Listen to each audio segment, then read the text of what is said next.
What up, UB Nation? It's Auntie Elohi here. We're acting to Lost in the Pond. Why do Americans celebrate Labor Day and what is it? Let's get in it. Got back fishing with me dad. I don't know why Colonel Pabs is from Yorkshire. He is.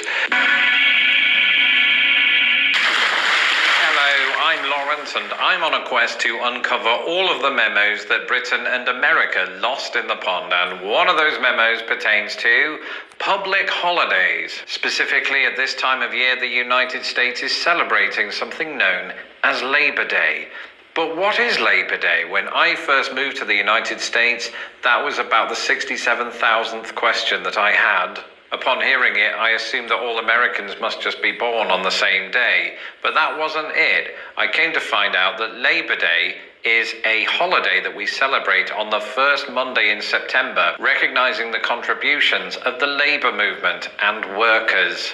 That's the short answer, but how did it come about? How do most Americans celebrate it? And who drank all of my charcoal lighter fluid?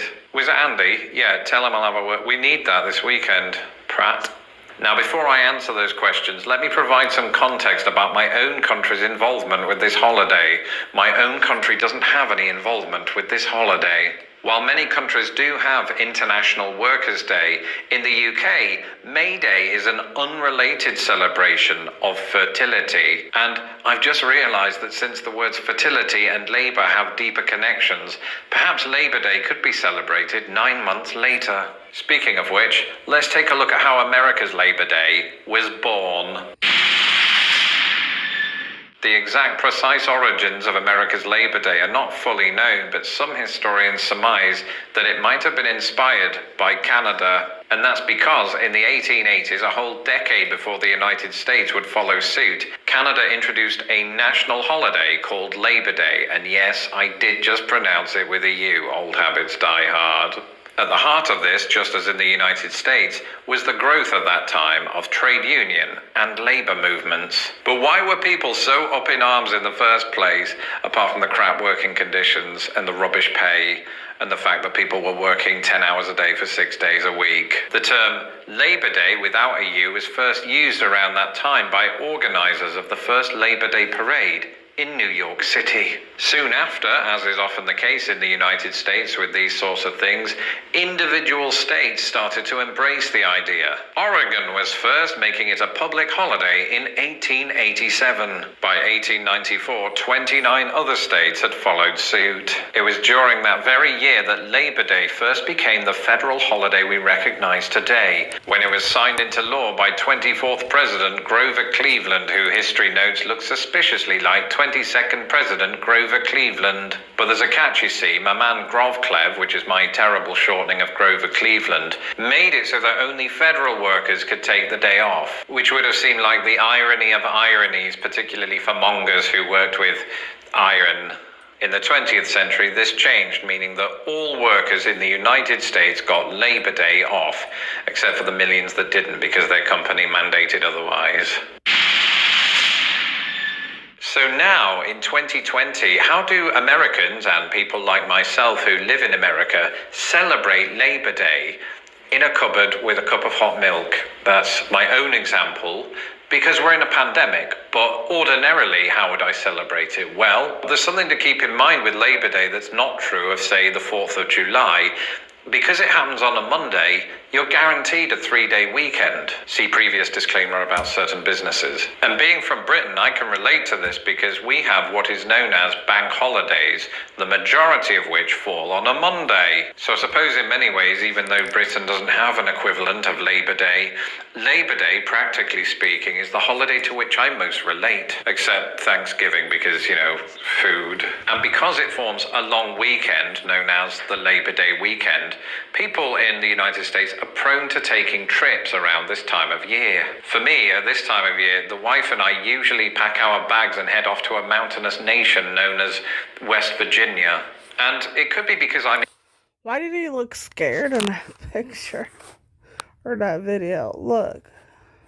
As the Labor Day weekend, people in the United States are prone to equivalent of Labor Day. Labor Day, practically speaking, is the holiday to which I'm most related. At this time of year,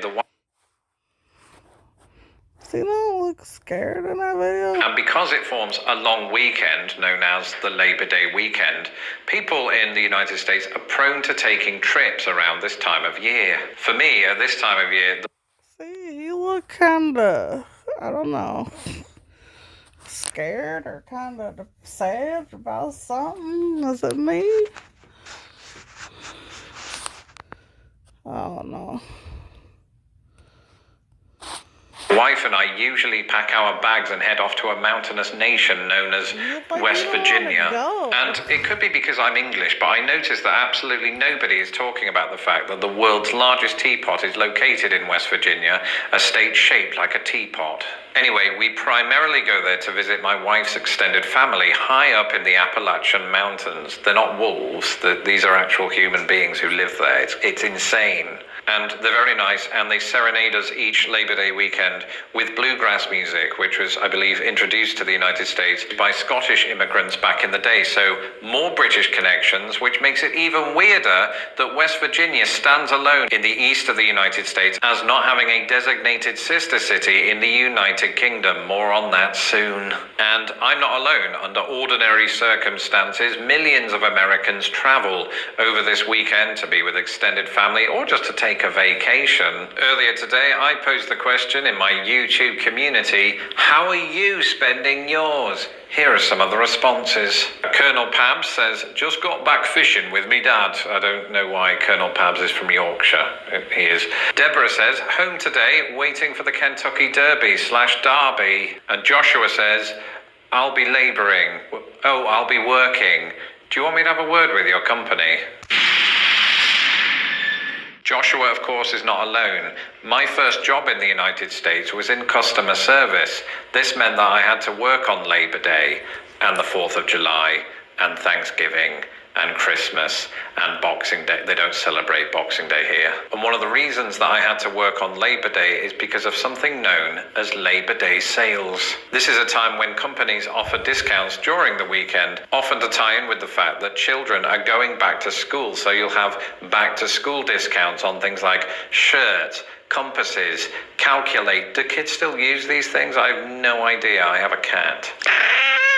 And according to some retailers, it is the second largest sale date of the year, behind Black Friday. Personally, I prefer Cyber Monday because you don't have to go anywhere and endure crowds. And secondly, I'm an Android. I saw the Android. I'm an Android. I got a Samsung Galaxy Phone S20. It's hella expensive, but I love it. For anybody moving to the United States once the pandemic's over, just know that there are two definitions of summer. There's the official definition of summer that we all know and love, and then there's the unofficial definition of summer, which is this, that summer starts with Memorial Day and ends with Labor Day. So that's it. Just like that, summer is over. And I haven't been outside since March. I'd love to tell you that's the reason that I don't have a tan, but the real reason is I'm English. That's it for this episode of Lost in the Pond. I hope wherever you are, you have a very peaceful Labor Day, or if you're up in Canada, Labor Day, and I'll see you for my next video after that. I'm Lawrence Brown. You can follow me on Twitter at Lost in the Pond US. Don't forget to subscribe to my channel so that my videos don't get lost in the pond.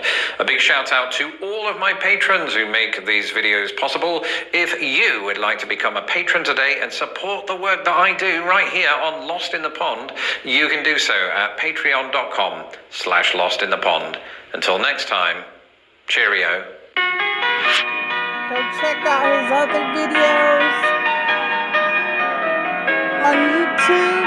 And yeah, thanks for watching, guys. Subscribe to my channel for more, and I'll see you next time. Aloha.